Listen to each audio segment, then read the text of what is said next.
Breaking news చూస్తున్నాం. పశ్చిమాసియాలో high tension నెలకొంది. ఇజ్రాయెల్ ఇరాన్ మధ్య భీకరంగా కాల్పులు జరుగుతున్నాయి. అయితే ఇరాన్కి అమెరికా స్ట్రాంగ్ వార్నింగ్ ఇచ్చింది. మొదట్లోనే ఇజ్రాయెల్ ఎప్పుడైతే శుక్రవారం రోజున అర్ధరాత్రి ఈ దాడులకు పాల్పడిందో ఇరాన్ న్యూక్లియర్ స్థావరాల టార్గెట్గా ఆపరేషన్ రైజింగ్ లయన్ పేరుతో ఇజ్రాయెల్ దాడి చేసిందో, అయితే ఆ దాడికి సంబంధించిన ఘటన తర్వాత వెంటనే ఇరాన్ స్పందించక మునిపే అమెరికా నుంచి white house secretary Marco Rubio ఒక ప్రకటన చేశారు.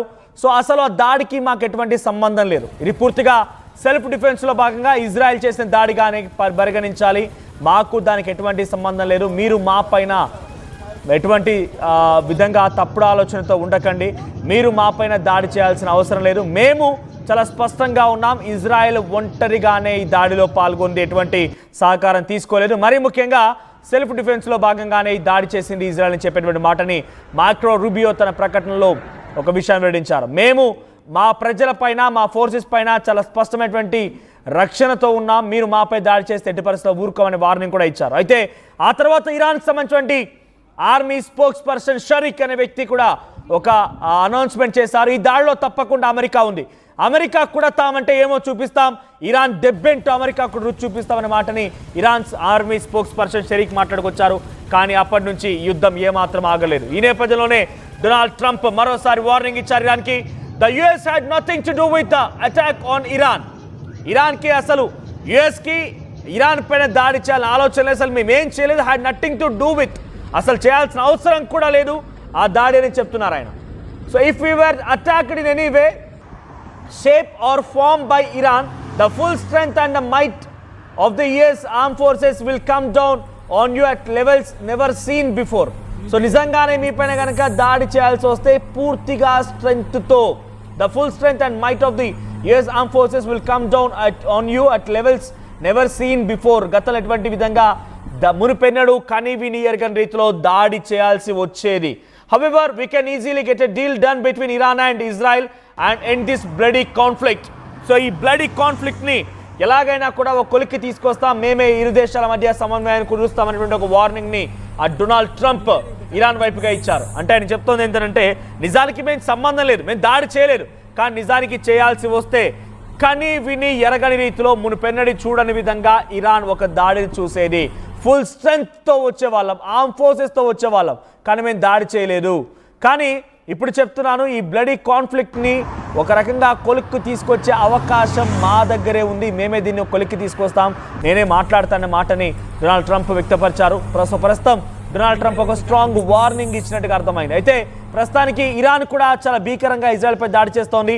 టెల్ అవీవ్ ప్రాంతాల్లో పెద్ద ఎత్తున భీకరంగా దాడులకు సంబంధించి ఇజ్రాయెల్లో ఒక భీకరమైనటువంటి పరిస్థితి నెలకొంది, ఒక ఉద్రిక్తత పరిస్థితి నెలకొంది. సుమారుగా 10 మంది మరణించారు, 100 మందికి పైగా తీవ్రంగా గాయాలయ్యాయి.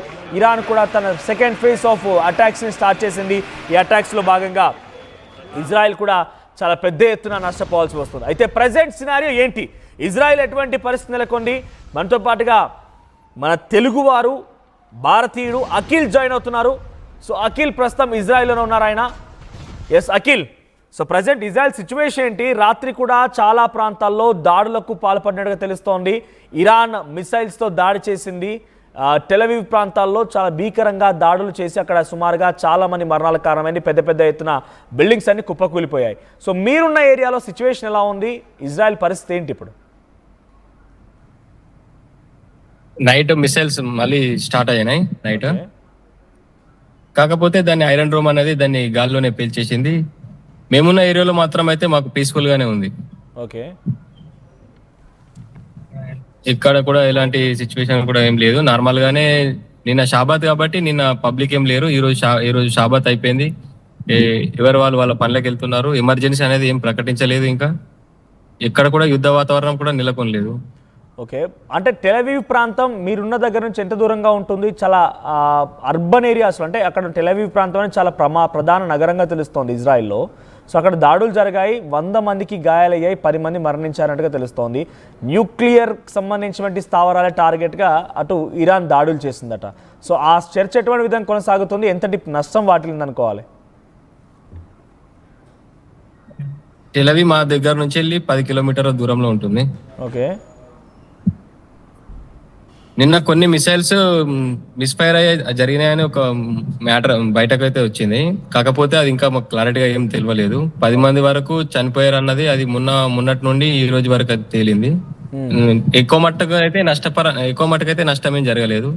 దాదాపు ఒక 2 బిల్డింగ్లు అలాంటివి ఏవైతే బాంబు వల్ల వచ్చిన శిథిలాలు ఉన్నాయో అవి మాత్రం దానికి తాకి కొంతవరకు అయితే డ్యామేజ్ జరిగింది.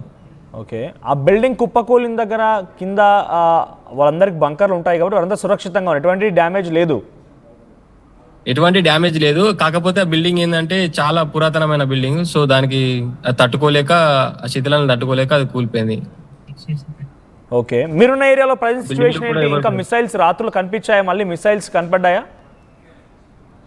రాత్రి కొన్ని మిసైల్స్ వచ్చాయి. కాకపోతే దాని ఐరన్ డోమ్ అనేది మళ్ళీ గాల్లోనే పేల్చేసింది ఎప్పటిలాగానే. ఓకే, సో ఇంకా ఈ దాడులు ఆగే అవకాశం కనిపించడం లేదు. ఇజ్రాయెల్ పైన ఇంకా దాడి చేస్తామని ఇరాన్ చెప్తోంది. అటు ఇరాన్ కూడా ఇప్పుడు 2 బిల్డింగ్లు కుప్పకూలిపోవడం పైన ఎమర్జెన్సీ మీటింగ్ కాల్ ఫర్ చేసినట్టు తెలుస్తోంది. నెతన్యాహు కూడా చాలా సీరియస్గా ఉన్నారు. సో ఇజ్రాయెల్ ప్రజల వర్షన్ ఏంటి? ఇజ్రాయెల్ ప్రజలు ఏం చెప్తున్నారు? ఈ యుద్ధం ఆగిపోవాలనుకుంటున్నారా, లేదంటే ఇంకా కొనసాగాలి, అక్కడ అలీ ఖమేనీని ఇరాన్ని పూర్తిగా అంతమొందించాలంటున్నారా? ఇజ్రాయెల్ ప్రజల వర్షన్ ఎలా ఉంది? ఇజ్రాయెల్ ప్రజల వర్షన్ అయితే ఏమన్నా కానీ చూసుకుందాం అని అట్లనే ఉన్నది. ఎందుకంటే ఇక్కడ డిఫెన్స్ అనేది చాలా గట్టిగా ఉంటుంది, స్ట్రాంగ్ గా ఉంటుంది. ఓకే, ప్రజల్లో అయితే గట్టి నమ్మకమే ఉంది, మేమే గెలుస్తామని. ఎట్లాంటి సిచ్యువేషన్ అయినా కానీ ఎదుర్కొనే శక్తి ఇజ్రాయెల్ దగ్గర ఉంది. ఓకే, సో వాళ్ళు ఏమాత్రం కూడా పీస్ని కోరుకోవడం లేదు. అంటే దీన్ని శాంతియుతంలో తీసుకువెళ్దాము, ఈ యుద్ధాన్ని కొంత ముగింపలుకుదాం, చర్చల ద్వారా ముగిద్దాం అనేటువంటి ఆలోచన లేరైతే. ఫ్యూచర్ లో ఇలాంటి అటాక్లు అనేది ఇజ్రాయెల్ మీద జరగకుండా ఉండడానికి ఇది ఒక గుణపాఠం చెప్పుదామని వీళ్ళు అనుకుంటున్నారు. ఓకే, సో మరి అంటే ఇంకొకసారి దాడి జరగకుండా గాజా, హెజ్బుల్లా, హమాస్ లాంటి సంస్థలు దాడి చేయకుండా ఉండాలంటే ఈ దెబ్బతో పూర్తిగా క్లోజ్ చేయాలని ఒక ఆలోచన, అంతేనా? అదొకటే. ఆల్మోస్ట్ హమాస్ పని అయిపోయింది, ఇక్కడ హమాస్ దేశంది కూడా అయిపోయింది. అది కూడా సరెండర్ అయినట్లనే ఇజ్రాయెల్ కి. హెజ్బుల్లా కూడా అయిపోయింది. కాకపోతే ఇప్పుడు ఇరాన్ అనేది దీనికి కూడా మంచి గుణపాఠం చెప్పి ఇజ్రాయెల్ పవర్ ఏంటో చూపించుకుందామని వీళ్ళు అనుకుంటున్నారు. ఇది అలానే జరుగుతుంది ఇక్కడ కూడా.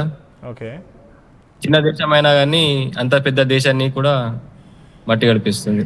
ఓకే, అంటే కానీ ఇక్కడ మధ్యలో అంటే మనం ఇంటర్నేషనల్లో చూస్తే ఇరాక్ కూడా ఇన్వాల్వ్ అయింది. మా గగనతలం పై నుంచి అంటే వాళ్ళ దగ్గర ఏ స్పేస్ని మనం వాడుకొని దాడులు చేస్తున్నాం కాబట్టి ఇజ్రాయెల్ని ఆ రకంగా దాడి చేయడం తప్పు బట్టి ఏకంగా ఇరాక్ కూడా ఇప్పుడు యుద్ధంలోకి దిగే అవకాశం ఉంది. సో ఇరాన్ అంటే డైరెక్ట్గా బార్డర్ షేరింగ్ లేకపోవచ్చు ఇజ్రాయెల్తో, కానీ ఇరాక్కి మాత్రం బార్డర్ షేరింగ్ ఉంది కదా, అది పెద్ద ప్రమాదంగా మారే అవకాశం లేదంటారు. అక్కడ ప్రజల్లో ఆ టాక్స్ కానీ అక్కడ ఏమైనా డిస్కషన్స్ లాంటివి జరగడం లేదా?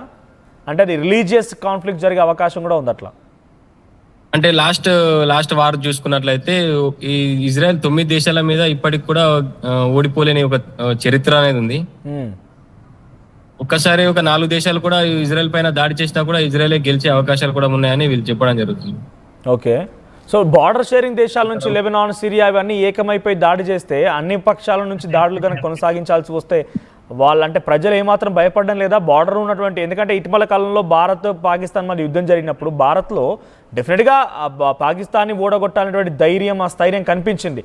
కానీ ప్రజలైతే ఇబ్బంది పడ్డారు. అటువంటి ఇబ్బందులు అక్కడ ఏం తలపెత్తడం లేదా? అటువంటి ఇబ్బందులు ఏం కనిపించడం లేదా? అట్లాంటి ఇబ్బందులు ఏం కనిపించడం లేదు. ఎందుకంటే ఇవన్నీ వీళ్ళకి తెలిసినవే. ఇజ్రాయెల్ అంటే ఏందో వీళ్ళకి తెలుసు, ప్రపంచానికి కూడా తెలుసు ఇజ్రాయెల్ శక్తి ఏందో, ఇజ్రాయెల్ ఏందో. ఇక్కడ ఏదైనా యుద్ధం జరిగే ముందు కూడా వీళ్ళకు మాకు అందరు కూడా అలర్ట్ ఇస్తుర్రు, ఎమర్జెన్సీ కూడా పెడుతుర్రు. ఎప్పుడైనా నిన్న నైట్ కూడా ఎమర్జెన్సీ విధించారు, మిసైల్స్ వస్తే జాగ్రత్త ఉండరు అని విధించారు. ఇప్పుడు పొద్దున చూసే వారికి వెళ్ళి బస్సెస్ కూడా నడుస్తున్నాయి. ఎవరికి కూడా మేము జరగలేదు, ఎవరి కళ్ళలో కూడా భయం అనేది కూడా లేదు. ఎక్కడ పడితే అక్కడ సెక్యూరిటీ ఉన్నది, సెక్యూరిటీ ఫోర్స్ కూడా టైట్ ఉన్నది. ఇజ్రాయెల్ కి ఎన్ని దేశాలు వచ్చినా గానీ ఇలాంటి ముప్పు లేదని తెలుస్తుంది. ఓకే, సో ప్రజెంట్ ఇజ్రాయెల్కి సంబంధించి కూడా అణుస్థావరాలని టార్గెట్గా ఇరాన్ టార్గెట్ చేసుకొని ముందుకు వచ్చే అవకాశం కనబడుతోంది. అణుస్థావరాలు ఇప్పుడు ఆల్రెడీ ఇజ్రాయెల్ అక్కడ టార్గెట్ చేసి రేడియేషన్ లీక్ అవుతోంది. ఇరాన్ మొత్తం అల్లకల్లోలంగా ఉంది. అక్కడ ఆర్మీ ఫోర్సెస్ని, కీలకమైన అధికారులను చంపేసింది. సో డెఫినెట్గా ఆ ప్రతీకార దాడి ఉంటుంది కాబట్టి సో ఇజ్రాయెల్ ఆర్మ్ ఫోర్సెస్ పైన, ఇజ్రాయెల్కి సంబంధించిన న్యూక్లియర్ స్థావరాల పైన టార్గెట్ చేయబోతున్న నేపథ్యంలో అక్కడ గవర్నమెంట్ ఎంత అలర్ట్ అయింది. ఎందుకంటే ఇక్కడ మనం చూసాం భారతదేశంలో కొంతమంది ఉగ్రవాదులు వచ్చి పాకిస్తాన్ నుంచి ఇక్కడ చంపేశారు, హతమార్చారు, మన వాళ్ళని కొంత మానవమం సృష్టించారు. ఇటువంటి ఘటనల నేపథ్యంలో అక్కడ ఇజ్రాయెల్కి సంబంధించిన దేశంలో ఇరాన్ వాళ్ళు కానివ్వండి, ఇరాన్ మద్దతుదారులు కానివ్వండి చొరబడే అవకాశం ఉందా? ఏదైనా గమనించారా? అటువంటి వారిని ఏమైనా గుర్తిస్తున్నారా? పోలీసుల యాక్షన్ ఎలా ఉంది? ఇక్కడ చూసినా కానీ మనం చుట్టుపక్కల ఇక్కడ చూసుకున్నా కానీ ఇక్కడ సెక్యూరిటీ వాళ్ళు అనేది ఉంటారు. వాళ్ళకి ఎప్పుడు చేతిలో ఒక గన్ అనేది క్యారీ చేస్తూ ఉంటారు. ఆర్మీ వాళ్ళు కానీ ఎవరైనా సివిలియన్స్ కూడా ఇక్కడ గన్స్ అనేవి ఉంటాయి. ఎవరిపైన డౌట్ వస్తే వాళ్ళని వెంటనే పట్టుకొని పోలీసులకు అప్పగించడం జరుగుతుంది. సివిలియన్స్ దగ్గర గన్స్ ఉంటాయా? అవును. ఓకే. సామాన్య ఎందుకంటే వాళ్ళు ఆర్మీలో వర్క్ చేసి వస్తారు కదా, వాళ్ళ దగ్గర కూడా లైసెన్స్ ప్రూఫ్ గన్స్ ఉంటాయి, వాళ్ళ దగ్గర రైఫిల్స్ ఉంటాయి. ఓకే. వాళ్ళ వీటిని క్యారీ చేసుకునే తిరుగుతారు ఎప్పుడు సెక్యూరిటీ లాగా. ఓకే. మీ ఎక్స్పీరియన్స్ ఎవరైనా ఫైండ్ అవుట్ చేశారా అట్లా? అంటే ఎవరైనా అనుమానితులు వచ్చిన వారిని అరెస్ట్ చేయడం లాంటి జరిగిందా ఎవరైనా?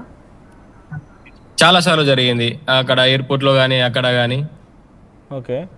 అంటే ఎక్కడి నుంచి వచ్చిన వాళ్ళు? మెయిన్గా ఇరాన్, ఇరాక్ నుంచి వచ్చిన వాళ్ళు, లెబనాన్, సిరియా ఈ దేశాల నుంచి వచ్చిన వాళ్ళేనా? వీళ్ళు పాకిస్తాన్ వాళ్ళు గాజా వాళ్ళు ఇట్లా వచ్చారు. వాళ్ళకి ఏమైనా డౌట్ వచ్చి ఇప్పుడు మా పైన కూడా ఏమైనా డౌట్ వస్తే మమ్మల్ని కూడా వాళ్ళు అరెస్ట్ చేయడం జరుగుతుంది ఇక్కడ. ఓ, సో ఎటువంటి సేఫ్టీ మెజర్ తీసుకుంటుంటారు అంటే అక్కడ ఇజ్రాయెల్ దేశస్తులు? చాలా సేఫ్టీ. ఓకే. ఇక్కడ ఇండియన్స్ కి ఎట్లాంటి రెస్పెక్ట్ ఉంటుంది అంటే ఇండియన్స్ ఒక ఇజ్రాయెల్ సిటిజన్స్ లాగానే చూస్తారు వాళ్ళు. ఓ, ఓకే. సో అటు నిన్న మాకు కూడా చాలా సెక్యూరిటీ కూడా ఇచ్చేసారు నిన్న నైట్. ఓకే. మీకు సెక్యూరిటీ అరేంజ్ చేశారా? అవును. ఓకే. మేముండే ఏరియాలో అక్కడ ఇక్కడ అన్ని అంబులెన్స్లు అన్ని. ఓకే. ఇక్కడ ఇండియన్స్ అనబడ్డా కానీ వాళ్ళు రెస్పెక్ట్ ఇస్తూనే ఉంటారు మాకు. ఓకే. సో అంటే ఇతర దేశస్తుల పరిస్థితి ఏంటి అంటే అక్కడ ఆల్రెడీ ఇతర దేశస్తులు అంటే ఇరాన్ నుంచి వచ్చిన వాళ్ళు కానీ ఇంకెవరైనా వచ్చిన వాళ్ళు ఆల్రెడీ అక్కడ స్థిరపడి ఉన్నా లేకపోతే అప్పుడు వాళ్ళంతా అక్కడ ఉంటున్నా కూడా వాళ్ళ పరిస్థితి ఏంటి? వాళ్ళు ఎలా ట్రీట్ చేస్తూ ఉంటారు? ఇక్కడ ఎవరైనా హాని కలిగిస్తే వాళ్ళని మాత్రం వాళ్ళు అరెస్ట్ చేయడం అనేది జరుగుతుంది. హాని కలిగించకుండా ఎవరి పని వాళ్ళు చేసుకుంటూ ఉంటే వీళ్ళు కూడా ఏమన్నారు, అందరికి రెస్పెక్ట్ ఇస్తూనే ఉంటారు, అందరిని ఒకేలా ట్రీట్ చేస్తారు. ఓకే. సో ఇప్పుడున్న సిచ్యువేషన్ అయితే యుద్ధం నేపథ్యంలో ఎటువంటి ఎమర్జెన్సీ అయితే లేదు ఇంకా ఇప్పుడు యాజ్ ఆఫ్ నో. మళ్ళీ రాత్రి కల్లా మొదలయ్యే అవకాశం ఉంటే ఉండొచ్చు కానీ ఇప్పుడైతే ఏం లేదు. మీరు చూసుకోవచ్చు. అవసరమైతే బయట కూడా ఎక్కడ వెహికల్స్ అనేది కూడా తిరుగుతున్నాయి, పెద్ద పెద్ద బిల్డింగ్స్ ఇవన్నీ. ఓకే. ఇక్కడ మొత్తం వెహికల్స్ అనేది తిరుగుతున్నాయి, బస్సెస్ కూడా స్టార్ట్ అయినాయి. ఓకే. ఎటువంటి ఇబ్బందికర పరిస్థితి ఏం లేదు అక్కడ? ఇక్కడ ఎట్లాంటివి లేదు. సో రాత్రి ఏ సమయంలో జరిగాయి ఈ మిసైల్స్? ఏ సమయంలో కనిపించడం జరిగింది మీకు అక్కడ? ఇది అరౌండ్ 3 అట్లా వచ్చినాయి. 2 times సైరన్ వచ్చేది. ఓకే. అంటే ఆ సమయానికల్లా కొంత దాడులు చేసే ప్రయత్నం ఇరాన్ చేస్తున్నట్టుంది బహుశా, రైట్? చేస్తున్నట్లుంది అంతా. Right. Thank you Akhil, thank you for joining us. So మొత్తం ఇది ఇజ్రాయెల్లో ప్రజెంట్ సిచ్యువేషన్ అనేది. అక్కడ ఎటువంటి భయానకమైన పరిస్థితి ఉంది రాత్రి సమయాల్లో అనేది మాత్రం అర్థమవుతోంది. ఎమర్జెన్సీ సిచ్యువేషన్ని తలపిస్తోంది రాత్రి సమయాల్లో. అయితే ఒక్కసారిగా ఇరాన్ ఎప్పుడైతే దాడులకు పాల్పడుతుందో ఆ దాడుల సమయంలో ఎమర్జెన్సీ సైరన్స్ మోగుతున్నాయి. మెసేజ్ రెడ్ అలర్ట్ అనేటువంటి యాప్ ద్వారా ఎమర్జెన్సీ మెసేజెస్ వస్తున్నాయి. వెంటనే బంకర్లకు వెళ్ళిపోతున్నారు, అంతా కూడా సేఫ్ జోన్స్కి వెళ్తూ ఉన్నారు. సో అక్కడ ఎప్పటికప్పుడు సర్వేలెన్స్ కొనసాగుతూనే ఉంది. ఎటువైపు నుంచి ఎవరు వచ్చినా అనుమానితులుగా ఉన్నా కూడా వారిని కూడా యాక్షన్ తీసుకొని అరెస్ట్ చేస్తున్న పరిస్థితి కనబడుతోంది. సో ఆపరేషన్ రైజింగ్ లైన్ పేరుతో ఇజ్రాయెల్ దాడులు చేస్తుంటే ఆపరేషన్ ట్రూ ప్రామిస్ 3 పేరుతో ఇరాన్ ఇజ్రాయెల్ పైన దాడులు చేస్తుంది. దాడులు ఇంకా ముమ్మరంగా కొనసాగే అవకాశం ఉంది. ఇరాన్ కూడా ప్రతీకార చర్యతో ప్రతీకార ఆగ్రహంతో రగిలిపోతుంది. ఏ క్షణమైనా ఎటువైపు నుంచి అయినా ఈ ప్రమాదం ఇంకా తీవ్రంగా మారే అవకాశం ఉంది. చూద్దాం మరి ఏం జరుగుతుందో.